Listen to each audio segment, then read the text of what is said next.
historia constitucional de México es quizá una de las más importantes y más interesantes que hay en el mundo. Se inició antes que la existencia del Estado mexicano y permanece evidentemente hasta nuestros días. Hemos tenido constituciones de todo tipo, hemos tenido textos constitucionales de diversa materia, hemos tenido textos constitucionales de orientaciones muy diversas.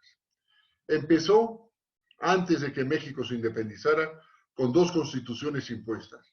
Primero, el Estatuto Provisional de Bayona, expedido por Napoleón Bonaparte para el Imperio Español y que, evidentemente, en 1808 México formaba parte del Imperio Español y fue formalmente aplicado en México, aunque en la realidad nunca se llevó a cabo.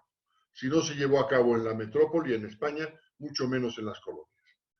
El segundo texto también fue impuesto, aunque hubo representantes mexicanos en su promulgación. Es la Constitución de Cádiz de 1812.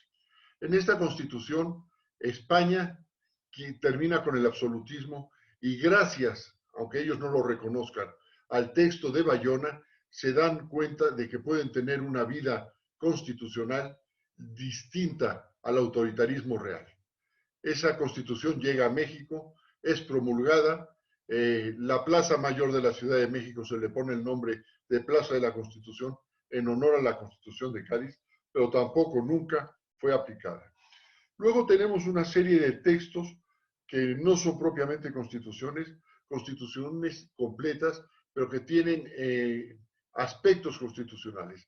El primero es el bando de Hidalgo dado en la ciudad de Guadalajara, por el que termina con la esclavitud en el territorio nacional. O sea, es una parte o podría ser parte de una constitución relativa a las garantías individuales.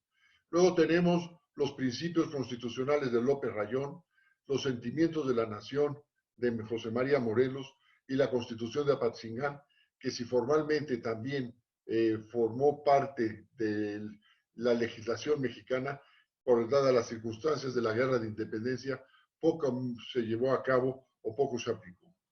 Luego tenemos una serie de textos, quizá preconstitucionales, pero que le dan forma a lo que va a ser el Estado mexicano.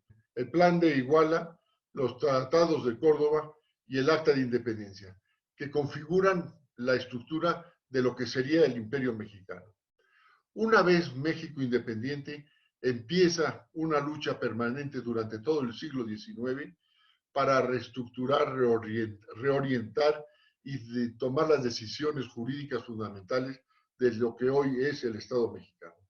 Primero, la jefatura del Estado.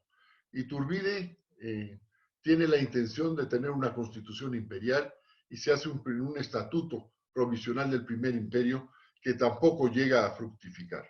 Es simplemente un intento. Y luego empieza la lucha por la forma de Estado. Entendemos por forma de Estado si va a haber una sola fuente de derecho y una sola fuente de poder, o sea, un Estado central, o si por el contrario va a haber una fuente de poder, la central, la nacional, y unas locales en los estados. La Constitución de 1824 es la primera Constitución federal mexicana que establece la forma federal del Estado mexicano. Luego tendremos la Constitución de 1836, que vuelve a lo que había sido la idea de gobierno previa a la Constitución del 24, desde antes de la llegada de los españoles, un régimen central, el régimen español también un régimen central, y la Constitución del 24 quiere variar eso y estableciendo un gobierno federal. La Constitución del 36 vuelve a un gobierno central. Luego tenemos la Constitución de 47, una constitución que retoma la de 24 y establece el régimen federal. El régimen federal, que en esta constitución además aparece lo que será hasta hoy la mejor forma de defensa del ciudadano mexicano, el juicio de amparo. A partir de ese momento empieza una lucha permanente para retomar la soberanía nacional, que es toda la guerra de reforma y las luchas para lograr la Constitución del 57. En este sentido, tenemos que la unión Iglesia-Estado no es solamente o no era solamente una unión administrativa o política, sino que la Iglesia dominaba todos los aspectos de la vida personal de los individuos. El nacimiento, el matrimonio, la muerte, los entierros, todo estaba en el ámbito de la Iglesia. Y las reformas de Juárez, lo que a través de las leyes de reforma, lo que quiere es que el control y la organización de esos actos de las personas pasen al Estado. Viene toda la lucha entre liberales y conservadores y tenemos por un lado las leyes de reforma y por otro lado la llegada a México de Maximiliano de Habsburgo, que se hizo llamar emperador, que quienes lo trajeron tenía una idea de volver a un régimen centralista, a un régimen autoritario y a un régimen mucho más apegado a la tradición política española de ese momento.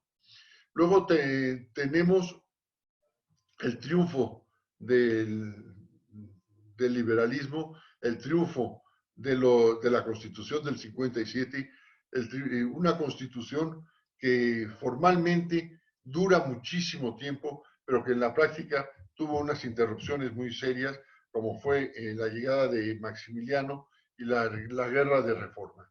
En la Constitución del 57 podemos detectar o señalar dos partes. La primera parte, que dura prácticamente hasta la muerte de Juárez, que es el texto original con pocas variantes.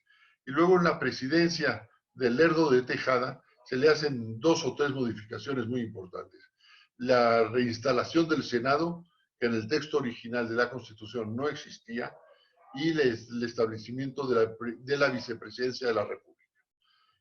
Con estas modificaciones se llega al siglo XX y en 1910 estalla la Revolución Mexicana, que trae como consecuencia en 1916 que don Venustiano Carranza convoque a un nuevo Congreso Constituyente.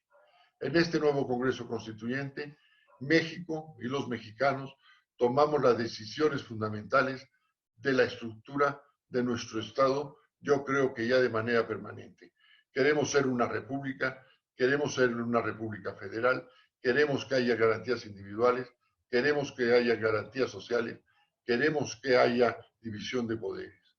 Esto ha hecho el perfil del Estado mexicano que en este momento nos gobierna a todos nosotros.